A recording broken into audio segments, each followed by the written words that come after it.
নমস্কার, গুরু কৃপাহি কেবলম। আজকের আলোচ্য বিষয় আমি আপনাদের একটা ছোট টোটকা বলছি।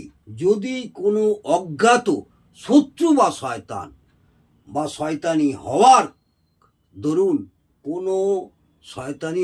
দরুন কোনো প্রকার ভয় পাচ্ছে এবং বাচ্চারাও হঠাৎ হঠাৎ চমকে যায়, ঘুম থেকে উঠে পড়ে এবং কান্না জুড়ে দেয়, সেই ক্ষেত্রে কি করবেন? আবার বলি, যদি কোনো অজ্ঞাত শত্রু বা শয়তানি হয়রানে ভয় পাচ্ছে, দুশ্চিন্তা আসছে, ঘুম আসছে না, বিছানায় ছটফট করছে, তাহলে কি করবেন?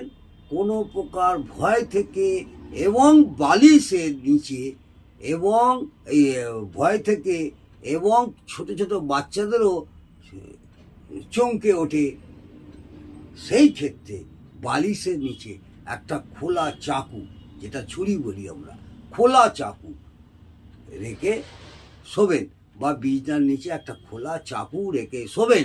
দেখবেন আপনাদের শয়তানির ভয় এবং অজ্ঞাত শত্রুর ভয় থেকে অনেকটাই আপনারা নিরাময় পাবেন এবং আপনাদের যে ঘুমের ব্যাঘাত ঘটছে, সেই ব্যাঘাতের হাত থেকেও বেশ কিছুদিন রেখে শুয়ে দেখুন, ব্যাঘাতের হাত থেকেও অনেকটা মুক্তি পাবেন।